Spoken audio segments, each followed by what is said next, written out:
اللہ نور ہے۔ جس اللہ کے ساتھ ہم معاملہ کرتے ہیں، جو اللہ ہمارا خالق اور مالک ہے، اس کے صفاتی ناموں میں سے ایک نام نور ہے۔ جی ہاں، النور اللہ تعالیٰ کے صفاتی ناموں میں سے ایک نام ہے۔ اللہ فرماتا ہے سورہ النور آیت نمبر 35، اللہ نور السماوات والارض، اللہ تعالیٰ نور ہے آسمانوں کا اور زمینوں کا۔ اللہ نور ہے آسمانوں کا اور زمینوں کا۔ کیسے اللہ نور ہے آسمانوں کا اور زمینوں کا؟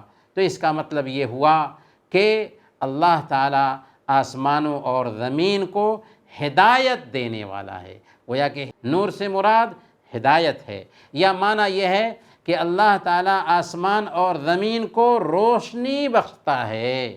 اللہ تعالیٰ روشنی دیتا ہے تو آسمان میں روشنی ہوتی ہے، روشنی بخشتا ہے تو زمین میں روشنی ہوتی ہے۔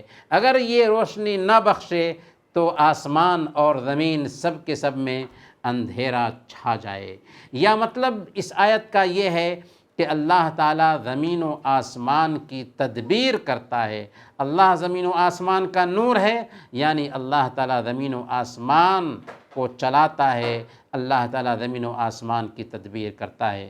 امام ابن القیم رحمۃ اللہ علیہ ان تینوں معانی کو ذکر کرنے کے بعد فرماتے ہیں والحق انہ نور السماوات والارض بہذہ الاعتبارات کلھا۔ حق بات یہ ہے کہ اللہ تعالیٰ ان سارے معانی کے اعتبار سے آسمان و زمین کا نور ہے۔ چنانچہ اللہ تعالیٰ آسمان و زمین والوں کو ہدایت دینے والا ہے، اسی طرح اللہ کے نور سے بندے ہدایت پاتے ہیں۔ وہ آسمان و زمین کو منور کرنے والا بھی ہے، روشن کرنے والا بھی ہے، ستاروں، سورج اور چاند کی تدبیر کرنے والا بھی ہے۔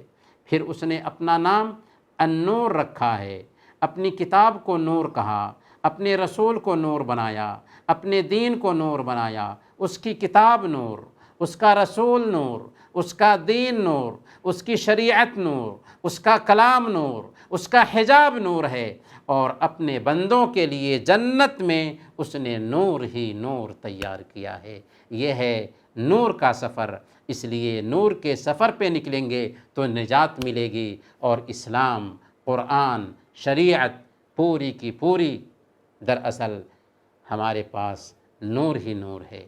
ہماری شریعت جو اللہ رب العالمین نے ساری انسانیت کے لیے اتارا ہے، یہ شریعت بھی نور ہے۔ اللہ فرماتا ہے سورہ الاحزاب آیت نمبر 43، هو الذی یصلی علیکم وملائکتہ لیخرجکم من الظلمات الی النور۔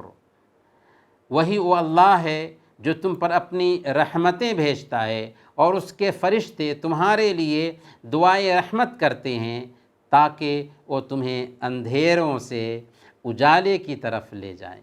گویا کہ یہ شریعت اسلامیہ ہمیں اندھیرے سے اجالے کی طرف لاتی ہے۔ اگر ہم اس شریعت کو اپنی زندگی میں اتارتے ہیں تو ہم اندھیرے سے اجالے کی طرف آتے ہیں، تاریکی سے روشنی کی طرف آتے ہیں، نور کی طرف آتے ہیں۔ یعنی اللہ تعالیٰ گمراہی سے، جہالت سے، کفر سے اور گناہ کے اندھیرے سے ہدایت، ایمان، یقین، توفیق، علم اور عمل کی روشنی کی طرف لے کر آتا ہے، کیونکہ ہمیں ہدایت مل چکی ہے، ہمارے پاس شریعت محمدیہ ہے۔ تو گویا کہ یہ شریعت نور ہے، روشنی ہے۔ اللہ فرماتا ہے سورہ الحدید میں آیت نمبر 9 میں اللہ فرماتا ہے هو الذی ينزل على عبده آیات بینات لیخرجکم من الظلمات الی النور۔ وہی وہ ذات ہے جو اپنے بندے پر واضح آیتیں اتارتا ہے تاکہ وہ تمہیں اندھیروں سے نور کی طرف لے جائے۔ گویا کہ یہ شریعت اندھیروں سے نکالتی ہے اور نور کا سفر کراتی ہے، روشنی کا سفر کراتی ہے۔ اس لیے اگر ہم روشنی میں چلنا چاہتے ہیں تو شریعت اسلامیہ کو فالو کریں۔